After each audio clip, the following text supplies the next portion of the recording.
Assurément, ils se préparaient quelque chose d'important.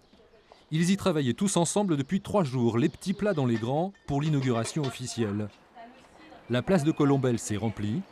C'était à eux de jouer, de se raconter. Bonjour à tous. Tous les salariés de l'association se joignent à moi pour vous raconter une histoire atypique. Atypique, c'est le nom de leur entreprise dont ils tenaient à faire visiter les locaux, dans l'ancienne poste. La peinture est encore toute fraîche. 13 salariés pour le moment, dont Colette, ancienne animatrice commerciale devenue agent de convivialité auprès des personnes âgées. Je peux leur tenir compagnie, on peut faire un peu de jeu. Et puis je voudrais les ouvrir justement à autre chose, les sortir de chez elles, vers l'extérieur, pour rencontrer d'autres gens. Aujourd'hui, il n'y a plus de comité des fêtes à Colombelle. Ils sont quelques autres à élaborer des projets. Avec difficulté, parfois. Aujourd'hui, ça devient plus dur de rentrer chez Atypique que dans une boîte d'intérim. Mais ils s'accrochent. Le problème, c'est qu'il faut tout inventer.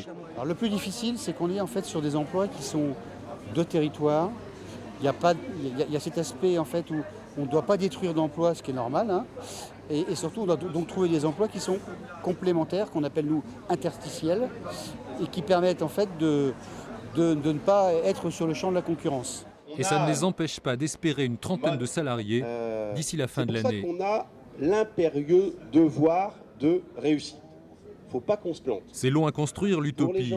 Ils se consolent en constatant que les 10 expériences en cours dans toute la France sont à la même enseigne. Zéro chômeur de longue durée.